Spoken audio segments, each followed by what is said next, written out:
الحمد لله الأول بلا الابتداء والآخر بلا انتهاء. الحمد لله الذي لم يتصف بالولادة، والصلاة والسلام على من زكاه الله لسانه حينما قال: وما ينطق عن الهوى إن هو إلا وحي يوحى. وزكى جليسه قال: علمه شديد القوى. وزكى في شرعه فقال: ما ضل صاحبكم وما غوى. وزكى فؤاده فقال: ما كذب الفؤاد ما رأى. وزكى بصره فقال: ما زاغ البصر وما طغى. وزكى كله فقال: وإنك لعلى خلق عظيم. صلوات الله وسلامه عليه وعلى آله وأصحابه ومن سار بسيرته إلى يوم يبعثون. وبعد، عباد الرحمن، أوصيكم وأوصي أولا النفس بتقوى الله عز وجل، فقد فاز المتقون الطاعون، كما قال سبحانه: أعوذ بالله من الشيطان الرجيم، بسم الله الرحمن الرحيم. يا أيها الذين آمنوا اتقوا الله حق تقاته ولا تموتن إلا وأنتم مسلمون.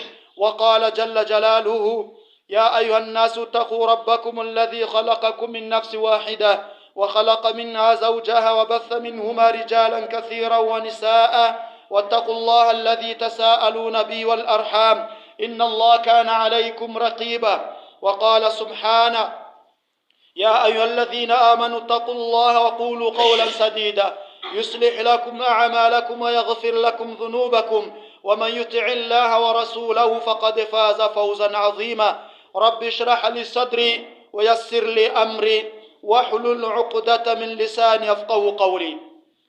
iteka dutangira dushimira Allah subhanahu wa ta'ala. Turashimira Allah tabaraka wa ta'ala, we wabayeho bwa mbere na mbere udafite uwamubanjirije Allah subhanahu wa ta'ala.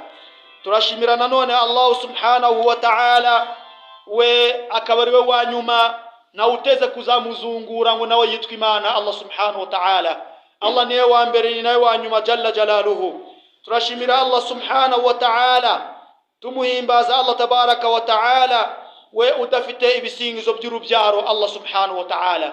Allah lam yalid wa lam yulad, nabyara kandi ntabyarwa Allah subhanahu wa ta'ala. Turashimira Allah subhanahu wa ta'ala kubisingizo byiza akwiriye Allah subhanahu wa ta'ala, kandi uwo Allah tabaraka wa ta'ala uyu nguyu ntawe asa nawe mu byo yaremye, nta n'icyo mugereranya nacyo mu byo yaremye. Allah subhanahu wa ta'ala ni umuremyi, ibindi byose bikaba biremwa. Laisa kamithlihi shay, nacyo agereranywa nacyo Allah subhanahu wa ta'ala. Tugasabira Muhammad amahoro n'imigisha uyu nguyu Allah subhanahu wa ta'ala zakkahu lisanahu. Allah subhanahu wa ta'ala yamutatse ataka ku rurimi rwe, avuga ko Allah subhanahu wa ta'ala avuga ati uyu nguyu wama yantiqu anil hawa, ntago yavugaga ibijyanye n'amarangamutima. Allah yatatse ururimi rwe bigaragaza neza yuko Allah yagaragaje ko ku rurimi rwe hatigeze hava amateshwa n'amahomvu n'amagambo y'ibinyoma cyangwa se atari y'ukuri. Allah atagatifuza anasingiza ururimi rwe. Nanone uyu nguyu Muhammad sallallahu alaihi wasallam wazakka fi shar'ahu faqala, nanone Allah subhanahu wa ta'ala asukura mu mategeko ye, aranamutaka agaragaza ko amategeko yazanyara ya Allah subhanahu wa ta'ala. Ubwo Allah avuga muri Qur'an ati: ma dalla sahibukum wa ma ghawa, nta nubwo yakosheje umugenzi wanyu, nta nubwo yakosheje, ahubwo byavugaga byabaga byaturutse kwa Allah subhanahu wa ta'ala. Nanone Muhammad sallallahu alaihi wasallam Allah aramutaka wazaka fuadahu faqala, nanone Allah aramusukura aramutaka mu bijyanye n'imico, amutonganya mu gituza cye, yatunganyije mu gituza cye. Ubwo Allah subhanahu wa ta'ala avuga ati: ma kadhaba alfuadu ma ra'a. Mu byukuri Allah subhanahu wa ta'ala atubwira kuri Muhammad ati: ma kadhaba alfuadu ma ra'a. Uyu nguyu mu gituza cye ntago higeze abonekamo ibintu bya kadhib, by'ibinyoma, byo kubeshya, ntago byigeze biranga Muhammad. Hanyuma nanone Allah akomeza amutaka uyu nguyu, hanyuma Allah amutaka basarahu, kukureba kwe ku maso ye, aravuga ati: ma zagha albasaru wa ma tagha. Uyu nguyu amaso ye Allah yarinze kureba haramu, amaso ye ntago yigeze areba haramu, kandi ibyo yabonaga byose byabaga agaragajwe na Allah subhanahu wa ta'ala. Allah aramusingiza aramutaka, hanyuma bigeraho kugeza ubwo Allah yamutatse we wese, aho avuga Allah agira ati wa innaka la'ala khuluqin azim, mu byukuri uwo Muhammadi uri umunyamico myiza ihebuje. Uyu nguyu turasaba ko Allah yamuhundagazaho amahoro n'imigisha, akamuzamura no mu rwego rw'icyubahiro ku munsi umeruka, urwego rutazahabwa ore wese mu ntumwa n'abahanuzi, uretse ko ruzaba ari urwego wenyine yihariye, narwo nta rundi nuko yahawe urwego cyangwa se icyubahiro cyo gukora shafa'a, kuzatakambira abagaragwa Allah ku munsi umeruka. Allah muhundagazaho amahoro n'imigisha we nabe mu rugo n'abasangirangendo be beza, n'abamukurikiye n'abazabakurikira mu byiza kuzageza ku munsi wa nyuma. Dusaba Allah subhanahu wa ta'ala ko nge namwe twazageza kuri uwo munsi Allah atwishimira tutumwishimira, Allahumma amin. Nyuma y'ibyo bagaragwa Allah subhanahu wa ta'ala, idini ya Islam ni dini tugira inama yo kugirana inama, bityo nabagira inama nihereyeho niruta izindi nabagira mukangira niyo gutinya Allah subhanahu wa ta'ala. Buri wese agafata ku kaboko cye, afata n'akaboko ka mugenzi amubwira ati tinya Allah, twese tukarangwa no gutinya Allah subhanahu wa ta'ala. Ni nabwo bujyanama bwiza Allah ashize muri Qur'an aduhamagarira kumugandukira. Aya zose buri khatibu wese uhagaze hano izi aya arazisoma, nta kindi zikubiyemo uretse kutwibutsa gutinya Allah subhanahu wa ta'ala no kutwibutsa ibihembo tuzabona mu gihe tuzarangwa no kugandukira Allah. Zikuyemo kuba Allah atwibutsa kuremwa kwacu n'ingabire za Allah kuri twebwe, kugira ngo tubashe kurushaho kwibuka Allah no kumutinya Allah subhanahu wa ta'ala. Nimurangwa no gutinya Allah ibyiza ni byinshi, ariko muri aya twasomye harimo yuko yuslihu lakum a'malakum, Allah subhanahu wa ta'ala azabatunganyiza ibikorwa byanyu, wa yaghfir lakum dhunubakum, anabahanagure n'ibicumuro byanyu byaha byanyu. Wa man yuti Allah wa rasulahu faqad faza fawzan 'azima, kandi wa wundi uzagira amahirwe akabasha kumvira Allah n'intumwa ye, uwo azaba yaratinze gutsinda gukomeye. Bagaragwa Allah subhanahu wa ta'ala, nyuma yo kugira nizo nama ndasaba Allah subhanahu wa ta'ala ko yakwagura igituza cyanjye, akankura ipfundo ry'abari ku rurimi rwanjye, kugira ngo amagambo nibuvuge yumvikane ku bagaragu be. Nasaba Allah subhanahu wa ta'ala kubivugwa kuno munsi n'iminsi yose itambuka byagira akamaro ababivuga ndetse n'ababyumva, maze twese tugafatana urunana mu kugana no kwerekezanya inzira nziza yo kuzatugeza mu byishimo biruta ibindi, ari byo juru rya Allah subhanahu wa ta'ala rya Firdaus. Nyuma y'ibyo rero bagaragwa Allah subhanahu wa ta'ala, nkuko twabivuze muri muqaddima yacu hagaragayemo akhlaq, bivuze ngo khutuba yacu no munsi turi burebere hamwe ahamiyatu fadl makarim al akhlaq fi al islam, umwanya agaciro akhlaq imico, agaciro k'imico muri Islam. Fadlul akhlaq fi al islam, agaciro n'ibyiza by'umuco muri Islam. Umuco ufata umwanya ukomeye mu idini ya Allah subhanahu wa ta'ala. Bavandimwe, umuco ufata umwanya ukomeye mu idini ya Allah subhanahu wa ta'ala, kandi itangazo afite akaga n'ingorane umuntu ushaka gutandukanya umuco n'idini. Umuntu ushaka gutandukanya umuco n'idini afite akaga. Umuco akhlaq, imico ifite umwanya ukomeye cyane mu idini Allah subhanahu wa ta'ala. Intumwa ubwo yabazwaga bakamubaza ati idini ni iki, yabazwaga ibibazo bitandukanye nkuko n'izindi ntumwa zabazwaga. Baramubajije bati idini ni iki ya Rasulullah, idini yo tuvuga idini twumva idini ni iki? Qala sallallahu alaihi wasallam, intumwa irasubiza iti husnul khuluqi, idini no kugira imico myiza. Niyo mpamvu navuze ngo umuntu uzatandukanya imico n'idini uyu nguyu azaba ari mu gihombo. Yasubije ngo idini kugira imico myiza, ndetse no mu ntego z'ubutumwa bwe Muhammadin sallallahu alaihi wasallam, cyangwa se mu ntego zo gutumwa kwe ni ugutunganya imico myiza. Nkuko bivuga muri hadith aravuga ngo innama bu'ithtu li utammima makarim al akhlaq, ngo mu byukuri nazanywe cyangwa se noherejwe kugira ngo ntunganye cyangwa se nigishe imico myiza. Bityo yagaragaje ko umunyamico myiza niwe mwemeramana. Umunyamico myiza mu bandi uwo ngo afite no kwemera, aho tubwira ati akmalul mu'minina imanan ahsanuhum khuluqa. Inumwiti umusilamu mwiza wakamiritse imani, ufite imani itunganye, ni wa wundi ahsanuhum khuluqa, ni wa wundi mu wasilamu ufite imico myiza kurenza abandi. ahsanuhum khuluqa, ni umunyamico byiza muri bo. Uwo nguwo niwo ubwiza gute? Akmalul mu'minina, cyangwa se ufite ukwemera nyako mu bemeramana, ni wa wundi nanone nyuma yo kwemera Allah arangwa no kugira imico myiza mu bandi. Intumwa nanone yabashijwe ubwo bamubazaga ikibazo kijyanye n'umusilamu ufite imani nziza. Iyo tuvuga imani ni ukwemera, bamubajije bati ninde ufite ukwemera kwiza mu basilamu? Abasilamu bashobora kuba bafite ukwemera, ariko ufite ukwemera kwiza kurenza abandi ninde? Intumwa y'Abasilamu bavuze ngo ahsanuhum khuluqa, ngo umusilamu ufite ukwemera kwiza ni wa wundi mwiza mu mico kurenza abandi, ni wa wundi mwiza mu mico kurenza abandi. Umwemeramana kurenza abandi ni wa wundi ufite imico myiza kurenza abandi muri ba bemeramana. Ni nabyo byishimo by'umuntu burya y'uri umwemeramana. Cyo ni cyambere. Icya kabiri ukagira imico myiza, nibyo byishimo by'umusilamu.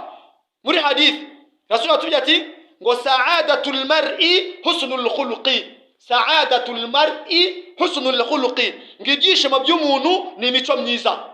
Ibi ngibi bishatse kuvuga iki? Nuko mu byukuri iyo urangwa n'imico myiza mu bantu ukabona umwemeramana, mu byukuri aba ari wo bataka, ni wo bavuga, kandi buryo buri wese ashimishwa no kuva mu muvuga neza.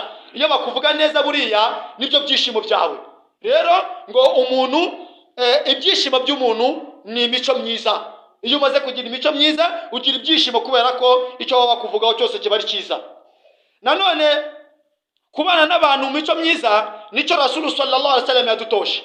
Kubana n'abantu mu mico myiza nicyo Rasul yadutoje muri hadith Abi Dharr Jundub bin Junada na Abi Abdurrahman Mu'adh bin Jabal radiyallahu anhuma.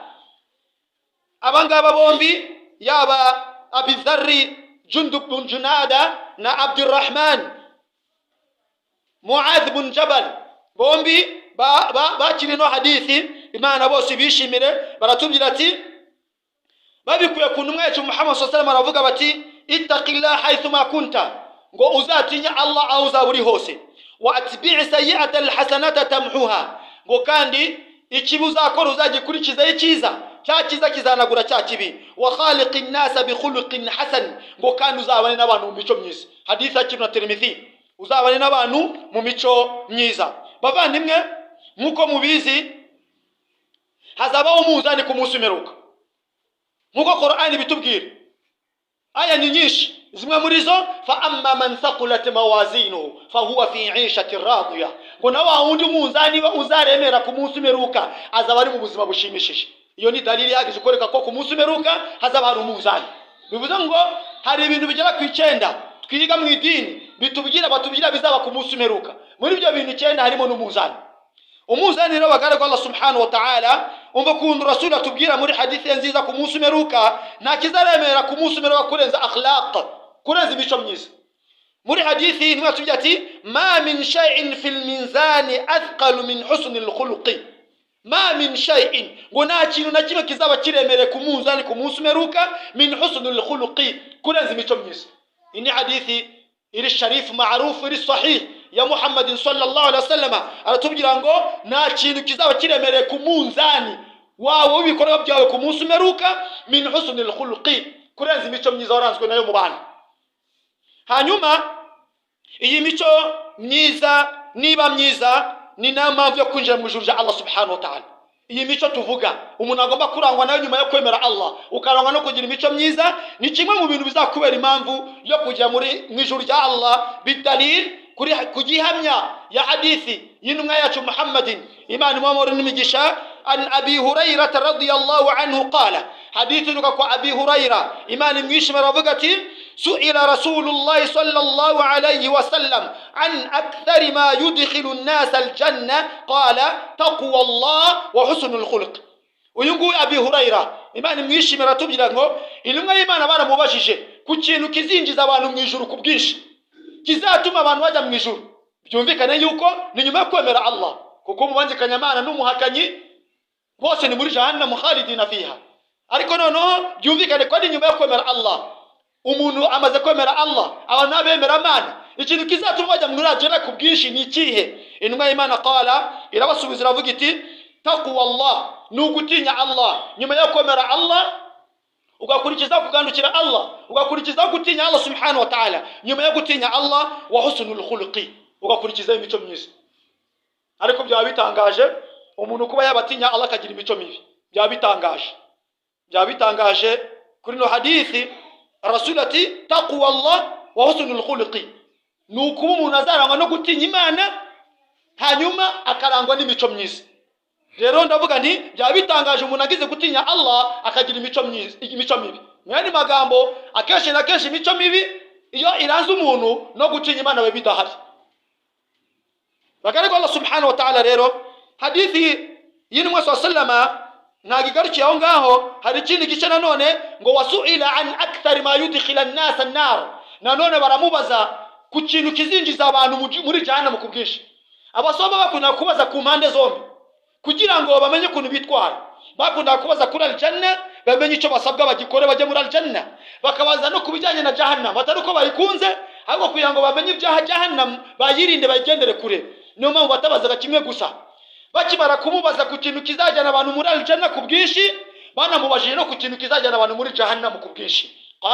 Aravuga ati al-fam wal-farj, ni umunwa n'igitsina. Ibizajyana abantu muri al-janna ku bwinshi ari benshi ni taqwa Allah, gutinya Allah n'imico myiza. Ikizajyana abantu muri jahannam ku bwinshi kabisa ni al-fam wal-farj, ni umunwa, ururimi n'ubwambure. Umuntu arishara ururimi akarutwara ko yishakiye tayari, umuntu akicara igitsina akikoresha ko yishakiye, nibyo ngibyo. Ariko ibi bintu bibiri ni ibintu bijyana bizajyana muri jahannam ku bwinshi, kandi koko nubireba uzasanga nibyo. Umuntu aricara akakureba gusaga iminkuru akayikupita hariya. Mu gitondo ibice by'umubiri ni hadith, mu gitondo ibice by'umubiri bibyuka birimo gutaka bivuga ati ya lisani taqilla fina, tinya Imana kuri twego ururimi rwe. Gukiranuka kwawe no kurokoka kwawe niko gukiranuka kwacu no kurokoka kwacu. Koroma kwawe niko korama kwacu. Ibice by'umubiri bibyuka biri kubyira ururimi, hanyuma none n'ubwambure. Niyo mpamvu mu yindi hadithi nimwe yavuze ngo uzarinda akanyama kari hagati y'amatama abiri ni ururimi, n'akanyama kari hagati y'amataka abiri ni ubwambure, ngo ngo mwisheje al-janna. Mu yindi hadithi niko Rasul yavuze ngo ngo mwisheje al-janna. Uzarinda ururimi rwe akarinda n'ubwambure bwe, ngo ngo mwisheje al-janna. Ni mtihani, ntabwo byoroshye. Ya subhanallah, mu gihe tugezemo noneho abadamu noneho n'abakobwa igitsina gore nibo banyira bayazana. Ni nayo mpamvu iyo urebye muri Qur'an iyo bigeze ku bujura Allah yabanje umugabo, as-sariqu was-sariqatu, ngo umujura w'umugabo n'umujura w'umugore muzabace buri umwe akaboko. Ariko bigeze kuri zina Allah atangira umugore, az-zaniyatu waz-zani fajlidu kulla wahida minhuma 100 jald, ngo umusambanyi w'umugore n'umusambanyi w'umugabo muzabakubita buri umwe imanishana. Kuki hano Allah ku bujura atangiye umugabo, hano ku busambanyi agatangiza umugore? Wataquduna wataqunisa, muzatinya isi mutinye n'abagore bayiriho. Naam, reka dukomeze mawdhu. Hano rero Rasul yagaragaje ko kizajyana abantu ku bwinshi muri al-janna ari taqwa Allah, ni gutinya Allah n'imico myiza. Nuwambere rero bagaragwa Allah subhanahu wa ta'ala mu mico myiza wo kureberaho niye mico ugomba kugira ni ar-Rasul sallallahu alaihi wasallam. aho Allah avuga muri Qur'an wa innaka la'ala khuluqin azim, mu byukuri wa Muhammadi uri umunyamico myiza ihebuje cyane. Hanyuma Anas bin Malik radiyallahu anhu, an Anas hadithi kwa Anas kubijanye ni aya Allah, hari hadithi shimangira neza koko ibyo ko Allah yavuze ari ukuri. Hadithi ya Anas mwene Malik, twibutse ko Anas yabaye ku ntumwa y'Imana ari umwana muto cyane w'imyaka 10, yabaye ku ntumwa y'Imana ari khadimur rasul, akorera rasul akazi ko mu rugo. Niwe utubwira byinshi ku ntumwa y'Imana kuko barabanye. Aratubwira ati ngo kana rasulu sallallahu alayhi wasallam ahsana an-nas khuluqa, ngo mu byukuri Muhammadi yari umunyamico myiza mu bantu kurenza abandi bose. Oni Anas ucimangira nawe ibyo Allah subhanahu wa ta'ala yavuze. No mu yindi mvugo Anas atubwira ati ngo nakoreye intumwa imyaka 10, ngo nago nigeze mwumva mbaza ngo iki kuki wagikoze, nanago nigeze mbaza ngo kuki kingi utagikoze. Anas wonguo atubwira imico ya Rasul. Hari imico rero myiza bagaragwa Allah subhanahu wa ta'ala yaranze kandi ifite ibihembo, yaranze intumwa y'Imana kandi ifite ibihembo tugomba natwe kurangwa nayo. Imico myiza mu rusange ni myinshi, nago twayirondora ngo tuyirangize, ariko ugomba kurangwa no kumenya ngo uyu ni umuco mwiza, ukarangwa nawo ukamenya ngo ni umuco mubi ukawirinda. Inka muri ntago twabura kwivugaho bagaragaza subhanahu wa ta'ala mu mico myiza harimo kwiyosha mu bandi no guca bugufi. Kwiyoroshya mu bandi no guca bugufi atari uko udafite imbaraga, cyane ko nimwe yavuze ngo umunyambaraga muri mwebwe ntago ari wa wundi urusha abandi gukirana, aho umunyambaraga muri mwebwe no wundi ubasha kwifata igihe yagize uburakari. Mu mico myiza igomba kuranga umwemeramana ikazamushye ijuru rya Allah harimo kwiyoroshya mu bandi no guca bugufi ntacyo bigutwaye. Ibi ngibi ntago twabitangira dalili umwanya ntago dukundira, ariko ni usoma suratu al-Imran 159 urabona iyo mico guca bugufi mu bandi, kwiyoroshya mu bandi, atari ukuri umunyantege nkeya, atari ukuri umukene cyane, ahubwo ukiyoroshya kubera kuzi ko kwiyoroshya ari umuco mwiza ugomba kuranga abemeramana. Nanone mico myiza gukorera neza wagukoreye nabi, ibi byo biragoranye. N'uwagukoreye neza bibi ntambara kugira umwituri neza. Mu gihe intumwa y'Imana yatubwiye ngo uza gukorera neza uzamwishyura neza, nutabishobora uzamusabire ku Mana. Twebwe noneho twiri muri uwo munyigano wa Kinyarwanda ngo ugirirwa neza n'uwo yayigiriye ngo abagira Imana. Abo ni Abanyarwanda. Ngo ugirirwa neza n'uwo yayigiriye ngo abagira Imana. Ni mtihani. Noneho raba ureke n'uwagukoreye neza, uwagukoreye nabi umuco myiza mukorere neza, umwituri neza, ni imico myiza. Soma suratu Fussilat aya ya 34 cyangwa se Hamim Sajida. Uruba kuntu Allah kubwira kwitwara ko yigishije Muhammad gukorera neza wamugiriye nabi, iyo ni dalili. Hanyuma mu mico myiza nanone kwitanga mu bihe byoroshye no mu bihe bikomeye, mu burakari ukifata, kubarira abantu, ibyo byose biri mu suratu al-Imran umurongo wa 134. Iyo ni imico myiza umusiramu agomba kurangwa nayo, kwitanga mu bihe bikomeye, kwitanga mu bihe byoroshye, kwifata igihe wagize uburakari. Wala afina ani nasi, kubarira abantu, ugatanga imbabazi ku bantu bagukoreye nabi ukazitanga. Hanyuma nanone mu mico myiza kugenda ku isi Allah subhanahu wa ta'ala witonze ku isi Allah subhanahu wa ta'ala. Allah aravuga muri Qur'ani ngo uko agenda ku isi kose ntabwo ushobora kwapfumura isi ukandagira ngo isi ipfumuke, ngo nta nubwo waresha n'umusozi ko wabigeza kose. Genda ku isi wibombaritse, itonde ku isi Allah subhanahu wa ta'ala. Iyo ni imico myiza. Hanyuma nanone kwihanganira Allah yabise injiji z'abakubwiye ibibi, nuhura n'umuntu akakubwira nabi akakwandagaza akashaka kukwiyenzaho akakwendereza, qalu salama, abemeramana bavuga ati amahoro, ukagenda. Suratu Furqan umurongo 33 Allah aragaragaza iyo mico ko iranga abemeramana, korohera abakugiriye, korohera abantu, abagukuriye ukaborohera, abari munsi yawe ukabagirira impuhwe. Iyo ni imico myiza. Abakuze bubahe, umve ko gukuriye, abato kuri wowe bagirira impuhwe. Iyo ni imico y'abemeramana. Iyo nayo ni imico myiza izajana abantu muri al-Janna. Ibi ngibi mu surati Ash-Shu'ara umurongo wa 115 aho hose akwereka kwiyoroshya no korohera abageze gute abagukuriye. Hari n'indi mico myiza myinshi cyane tutavuga ngo turondore tuyisoze, uretse umuntu gusa kumenya ngo iyi nimwe mu mico myiza Qur'an yavuze, intumwa y'Imana yavuze, umuntu akarangwa nayo kugira ngo azabashe kubona ijuru rya Allah subhanahu wa ta'ala. Bavandimwe, no mu mvugo za Rasul sallallahu alaihi wasallam harimo indi mico myiza. Iyo mico tuvuze yose iri muri Qur'an. Mu mvugo za Rasul hari imico Rasul yatubwiye igomba kuturanga, nayo tudashobora kurondora mu gahe gato tuba dufite ku munsi w'ijuma ngo dusoze, ariko byibuze imwe muri yo. Gukundira mugenzi wawe icyo wifuriza nafsi yawe ni umuco mwiza cyane. Nube uwo bita mu Gifaransa egoiste, ni umuntu wikunda, kuva ko ibintu byose byiza bigomba kuba ibyawe. Ntago ari umuco umwemeramana akundira mugenzi ibyo akundira nafsi ye.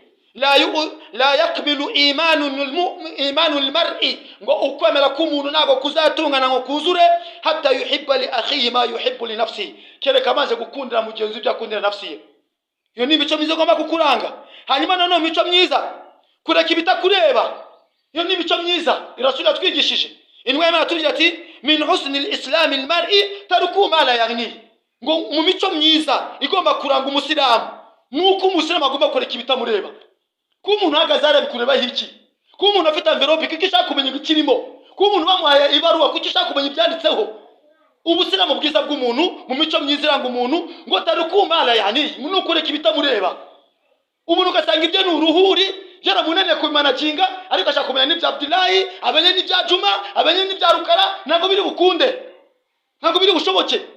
Umusilamu mu mico myiza igomba kumuranga tarukuhu malaya ni nukureka ibitamureba ugakurikiza ibikureba. Rwana na janna yawe, rwana no kwivana muri jahannam, wihangayikishwa n'ibindi. Iyo ntabwo ari imico myiza. Mu mico myiza iranga umwemeramana nukureka nanone ibimutamureba nk'uko biri muri iyo hadith.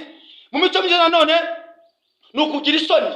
Isoni nziza ni izihe? Alhaya'u kullu khair, isoni zose ni nziza. Alhaya'u la ya'ti illa bi khairi, isoni nta kindi zizana cyo koze n'ibyiza. Isoni zivugwa ngaha nukugira isoni zo kugomera Allah, kugira isoni zo kugaragara nabi kubana na mugenzi we nawe, bigirira isoni. Gira isoni nafsi yawe kuyihuguza, gira isoni z'ibyo ngibyo. Nanone imico myiza nukwereka mugenzi wawe icyiza, kumwerekera icyiza. Ebana sasa rero mwino nkubwira, nabonye iriye nzira gucamo ntago ari nziza. Dore inzira nziza wabonamo manfa, wabonamo gutsinda ko mireba nkurikije ibi nibi cha hano bana nakoreka kubera Imana. Salamu alaykum. Uwo ni umuco mwiza, kwereka mugenzi wawe inzira nziza, yabijyanye n'ijuru ukamwerekera, yabijyanye n'ubuzima bw'isi ukamwerekera. Iyo ni imico myiza igomba kuranga abemeramana. Nanone gushira mugenzi wawe, abantu usanga kwandagazanya icyo kintu gikomeye kiri mu mitwe y'abantu ku rurimi rw'umuntu. Abantu nta kindi bavuga uretse kwicara ibyo n'ibitari byo kamwe. No nicyo cyo, niba ari n'ikiza wabonye ari n'ikibi wamubonyeho cyaibu muhishire. Uwo muntu rero aravuga n'icyo atabonye kuri mugenzi we. Ariko ruzi ko kuvuga ngo umuntu yasambanye ko bakubita ngo ni 80 n'urugero ntanze kuza gusuka avuga ngo kanaka yasambanye mu busilamu. Wallahi ni 80. Qur'ani ikavuga ngo kandi mu buzima bwawe nibazongera kwemera ubuhamya bwawe na rimwe. Niko Qur'ani ivuga. Nuvuga ngo munyanga mugazi ubuvuyemo uko akwitwara kose nyuma yaho ngaho Qur'ani yamaze kugukuramo. Nibanga twirirwa dushinje ubusambanyi, nibanga twirirwa tuvuga ibyo batakoze. Guhishira mugenzi wawe Islam irabugutoza ni umuco mwiza. Bavandimwe, hadith nyinshi zivuga imico myiza. Tusoze kwino mvugo nanone mu mico myiza Rasul tubwira ngo kubwiriza ibyiza n'imico myiza, kubuza ibibi, kuvuga ukuri, kwirinda ibinyoma, kuzuza ahadi, yose ni imico myiza. Gusubiza indagizo wahawe, kwita ku mfubyi n'abapfakazi, byose ni imico myiza igomba kuranga abemera Imana Allah subhanahu wa ta'ala. Dusoze kwino hadith aho Rasul avuga ngo inna dina Allah ya'muru bil ma'ruf, ngo mu byukuri no dini yose ni imico myiza. Intumwa Imana iti inna dina Allah ya'muru bil ma'ruf, ngo mu byukuri ino dini ya Allah ni dini itegeka ibyiza. Wa yanha 'anil munkar, ni dini itegeka kubuza ibibi. Wa yahuthu 'ala sidqi al hadith, ngo kandi ni dini itoza ikanigisha abantu kuvuga imvugo z'ukuri. Wal wafa'i bil wa'di, no kuzuza ahadi, isezerano watanze wahawe cyangwa se watanze ukajuzuza. Wa ya'diyati al amana, no gusubiza indagizo, ni dini itutoza gusubiza indagizo. Wal ihsan 'ala al yatimi, no gukorera neza imfubyi. Wa ta'attufi 'ala al jari, no kubanira neza umuturanyi. Ibi byose rero bagaragwa subhanahu wa ta'ala buri mico myiza igomba kuranga umwemeramana. Bavandimwe rero, iyi ni imico myiza igomba kuranga abemeramana. Akhlaq, imico. Umuntu uzatandukanya idini n'umuco, uwo nguwo ararare, uwo nguwo amenye neza yuko ari mu kaga. Imico, nyuma yuko wagize amahirwe ukaba umusilamu ukaba umwemeramana, gerageza gutunganya imico yawe. Hanyuma insha Allah ta'ala turaje dusozereze turebe ngo ese uno muntu ayi mico ni hagati nande niki. ni ibintu bitatu insha Allah ta'ala. Wal asri innal insana fi khusri ila alladhina amanu wa amilus salihat wa tawassaw bil haqqi wa tawassaw bis sabri. barakallahu li wa lakum bil qawli azim wa nafani bi dhikri al hakim. aqul qawl hadha fastaghfiru lazima li wa lakum fastaghfiru innahu huwal ghafurur rahim wa huwal barul karim.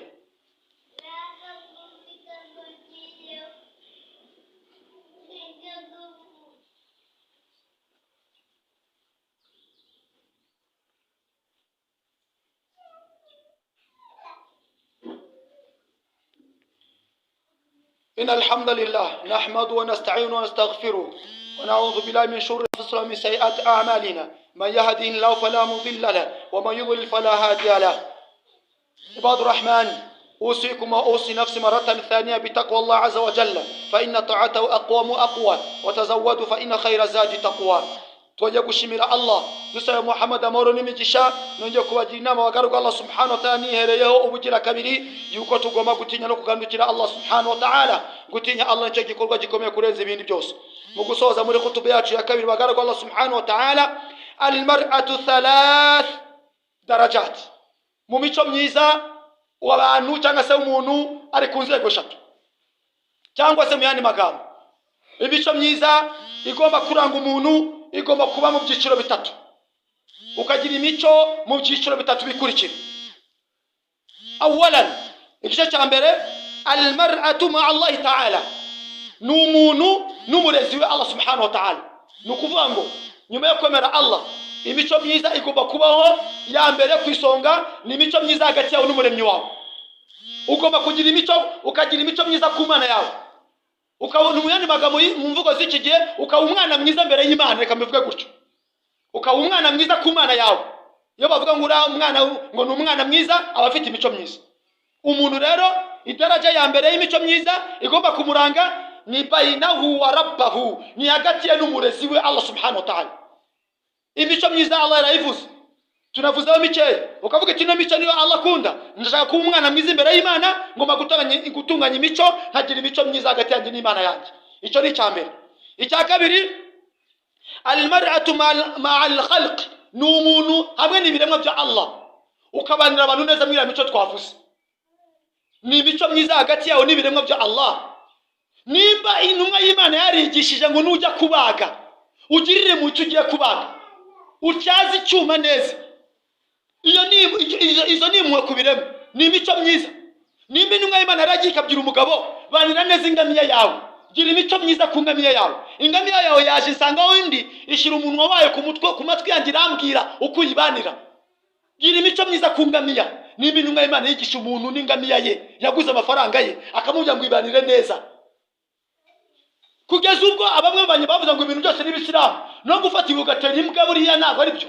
Nurangungeze kumva n'inkuru z'umuntu wafashe inguru bakayica, nubwo bwose ari haramu ntabwo wemerewe kuyica, ibanire neza.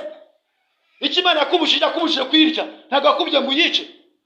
Nimba ibiremwa nk'ibyo ngibyo utegeka kubibanira neza, ukagira imico myiza kuri ibyo biremwa, ni gute umuntu amubanira nabi? Ni gute umuntu agira imico mibi hagati yawe n'umuntu mugenzi wawe? Imico myiza hagati yawe n'abantu bawe. Icyanyuma dusozerezaho, al-mar'u ma'a nafsi, n'umuntu n'umutima we. Burya umutima wawe ugomba kubanira neza. Umutima wawe ugomba kubanira neza.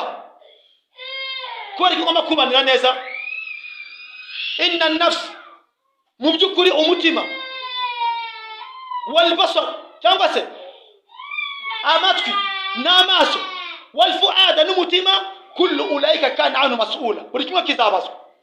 Umutima ubanira neza kugira ngo uzabazwe usubize. Kubanira neza ni ukugerageza kukandagira amarangamutima, niko kubana umutima wawe neza. Wa mutima nama ukarokora iki? Nafsi yawe.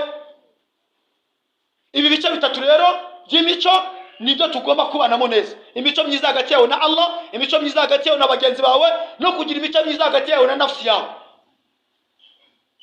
Hapana bimaranga mutu bakubye ati kadirache kibuye ku mazi wagiyeyo, umudamu atambara kora yambaye vanamo jilbabu nta kibazo agasati kagaragara yabikoze, umutima ntabwo arimo kubanira neza icyo gihe. Nimwe kuza kumva ukuntu umeze wanyweye, ariko wajya no gufata amafaranga muri banki kwa iryo terambere wagiye, ntabwo uri kubanira neza nafsi yawe. Hano rero bagaragaza subhanahu wa ta'ala imico myiza hagati na Allah ibeho, imico myiza hagati yacu na bagenzi bacu ibeho, n'imico myiza hagati ya nafsi zacu ibeho. Hari itegeko Allah shize muri Qur'an nyuma yo kubwayo ryubahirije, ubwakabiri itegeka abamalayika, ubwagatatu itegeka abemera Imana mu bantu n'amajini. Ubwo Allah avuga ganati kagira ati inna Allah malaikatahu yusalluna ala nabi ya ayyuhalladhina amanu sallu alayhi wa sallimu taslima wa qala sallallahu alayhi wa sallama man salla alayya marra wahida sallallahu alayhi bi'ashara. Allahumma salli ala Muhammad wa ala ali Muhammad kama sallaita ala Ibrahim wa ala ali Ibrahim innaka Hamidun Majid. Allahumma barik ala Muhammad wa ala ali Muhammad kama barakta ala Ibrahim wa ala ali Ibrahim innaka Hamidun Majid. وارض اللهم عن الخلفاء الراشدين وهم ابي بكر الصديق وعمر بن الخطاب وعثمان بن عفان وعلي بن ابي طالب ونحن معهم بعفوك وكرمك اكرم الاكرمين.